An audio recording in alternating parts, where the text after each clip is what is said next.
grâce au livre de Marie Kondo, La magie du rangement. Donc moi je ne l'ai pas lu à ce moment-là. Mais c'est un truc de ouf. J'ai regardé sa vidéo et pof, j'ai éteint et j'ai commencé à ranger.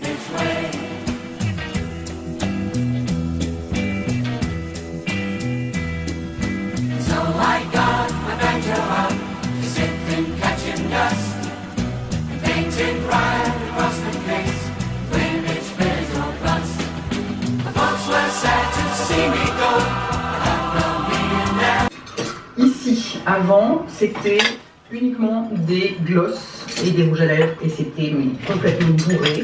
J'ai viré tous les glosses sauf, j'en ai gardé 2.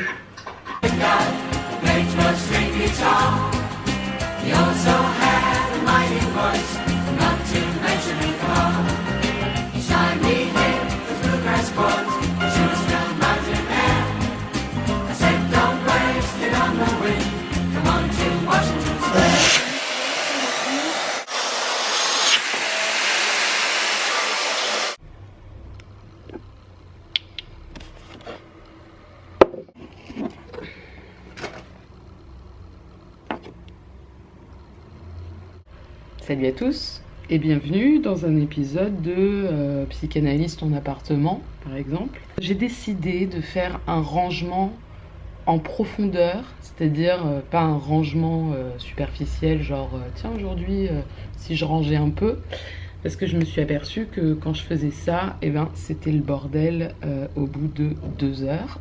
J'arrive même pas, je crois, à tenir une journée sans remettre le bordel. Et je pense qu'en fait, mon appartement est arrivé à un tel point d'entassement, mais à un point, mais genre, tu vois, ce qu'il y a là-dedans, c'est mon appartement, c'est partout, c'est comme ça. C'est-à-dire des trucs, tu ne sais pas pourquoi c'est là, mais c'est là. C'est genre, mais tu sais, des trucs, c'est débile, hein, mais je dois avoir plein de taille-crayon, par exemple. Et genre, ce taille-crayon très très moche de la marque Maped, genre, très clairement... En fait, c'est horrible parce qu'il y a un côté... Pourquoi... Enfin, je pense bon, à la fois, l'être humain gaspille beaucoup, et en même temps, on se laisse complètement posséder. Ça, c'est... Je pique cette phrase à quelqu'un.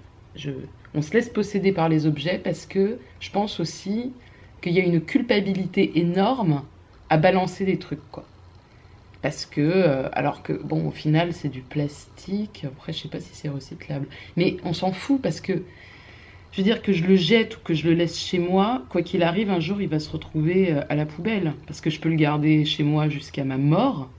À un moment donné, si j'ai des enfants et des petits-enfants, ça m'étonnerait que je leur lègue ce taille-crayon Maped, tu vois. Alors, tu vas me dire, ouais, tu peux faire une donation...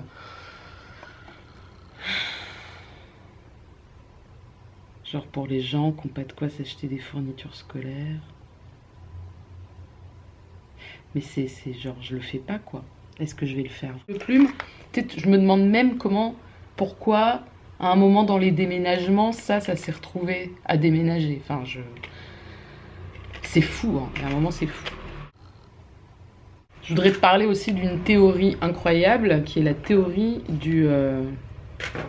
du shampoing Jacques Desange, la gamme Jacques Desange, tu sais, genre la gamme pour les blondes californiennes, la gamme pour les blondes décolorées, la gamme pour les blondes dorées, la gamme pour les blondes avec des reflets châtain clair, etc., etc. Cette fameuse gamme qui fait que quand je vais à Monoprix et que c'est pour m'acheter du gel douche, je passe devant les trucs de shampoing. J'ai déjà plein de shampoings à la maison.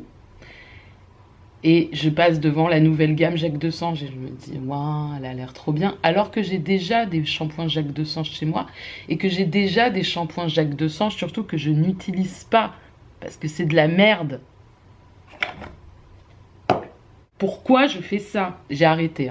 Ça fait quand même là un bail que j'ai pas acheté de gamme Jacques Desange ou John Frieda ou je sais pas quoi. Ça fait genre au moins 1 an et demi que j'en ai pas acheté.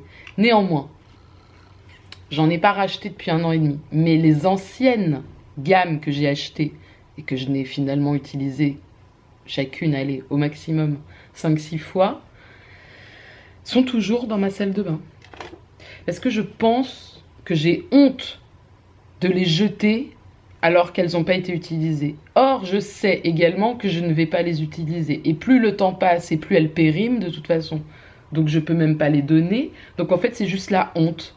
C'est comme garder une espèce de honte dans ma salle de bain que je vois quotidiennement et qui s'entasse comme ça. Tiens, une pince à épiler. Donc ça m'évitera d'en acheter une quatrième. Les médicaments. Moi maintenant, à la pharmacie, je leur dis ce que je veux sur l'ordre de l'ordonnance, quoi. Sur le moment, t'es chez le médecin, tu sais pas, t'es là... Puis après, quand même, le temps d'arriver, le trajet à la pharmacie, tu dis, attends, je vais prendre ça et ça, mais ça... ça, apparemment, c'est si besoin. Donc, si besoin, je vais attendre d'avoir besoin pour le prendre, parce que sinon, on se retrouve avec des trucs. Mais ça, du tramadol, mais c'est genre un truc, genre antidouleur, mais hardcore, mais un truc genre hardcore. Je pense que la boîte est pleine, je crois que j'en ai pris aucun. Voilà. Donc j'ai du tramadol. Qu'est-ce que je fous de ça? Si ça intéresse quelqu'un, du tramadol... Non, je déconne, c'est une blague. Peut-être le vendre dans la rue. Ça, de la pâte à fixe remplie de miettes. Peut-être que je peux le jeter. Hop. Ah ouais, j'en suis venue à faire de certains de mes tiroirs des petites poubelles de cachette, quoi. Des petits trucs genre, tiens, où est-ce que je vais mettre ce trombone? J'ai ce rangement, tu sais. Voilà. Oh, tu mets là. Puis, quand le truc commence à être comme ça et qu'il prend la poussière, c'est qu'à un moment, il faut faire quelque chose.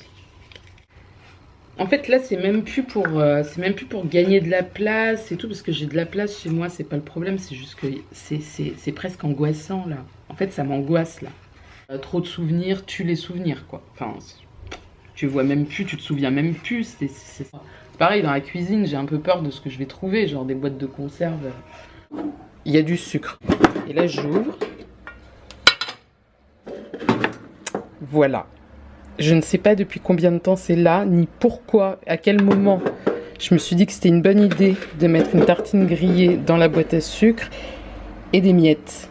Mais, non, sérieux, je me pose des questions là.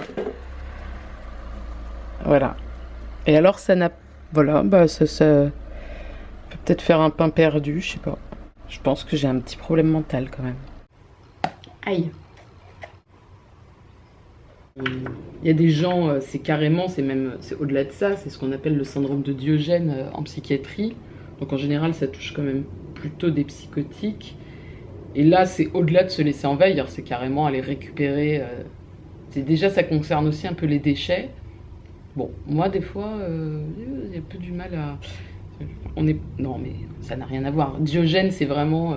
ces appartements où tu peux même pas poser un pied par terre, tu nages dans une mare d'objets. Mais dans ce truc pathologique extrême, on trouve, moi je pense qu'on peut trouver aussi des petits indices de ce qui se passe pour moi, névrosé lambda, qui se retrouve envahi de plein de merde. Et puis après, tu vas prendre une douche, tu reviens avec ta serviette de toilette, tu la laisses là, tu mets un t-shirt, finalement c'est pas celui-ci, tu le laisses à côté, t'en prends un autre. Enfin moi je suis très comme ça, je ne range pas, je suis un peu fatiguée quand même de faire ça, mais tout ça pour dire que c'est aussi une forme de protection, je peux laisser un papier par terre pendant 3 semaines, ça me dérange pas, il y a des gens que ça envahirait et stresserait au possible, et donc il faut qu'ils le jettent. Moi au contraire, il y a un petit côté, ce papier est par terre, et tant qu'il n'aura pas de réelle raison de ne plus être par terre, il restera par terre. Non mais je sais, c'est bizarre, mais c'est vraiment comme ça que j'ai vécu depuis que je suis petite, quoi. Toujours été comme ça. Manu, range ta chambre, hop, je mettais tout sous le lit. Après j'ai eu un lit avec des tiroirs, donc c'était l'horreur parce que je pouvais plus mettre sous le lit, mais très vite les tiroirs sont devenus Enfin moi j'achète des objets neufs et puis c'est comme si je voulais pas aller au bout des objets, alors que un crayon c'est fait pour être fini, donc à un moment donné tu peux le jeter, Manu. Donc va au bout des crayons, bordel. De prise de conscience à jeter. Là actuellement je peux enfin le faire, enfin regarder la chose en face et me dire bon ouais c'est du gaspillage, je jette. Mais en même temps, c'est comme si avant, je jetais pas, donc j'avais pas conscience que les objets étaient réellement là. Ils s'entassaient dans un coin, mais je les mettais hors de ma vue. Et donc j'achetais des nouvelles choses. Et donc j'entassais de plus en plus. Peut-être que ça va intéresser quelqu'un. Les petites étoiles, remarque, ça peut servir aussi. Pour des gens qui font des choses avec leurs mains, ce qui n'est pas mon cas. Sauf une petite branlette de temps en temps, évidemment. Cette vidéo n'était pas vraiment psychanalytique, quoique. À plus.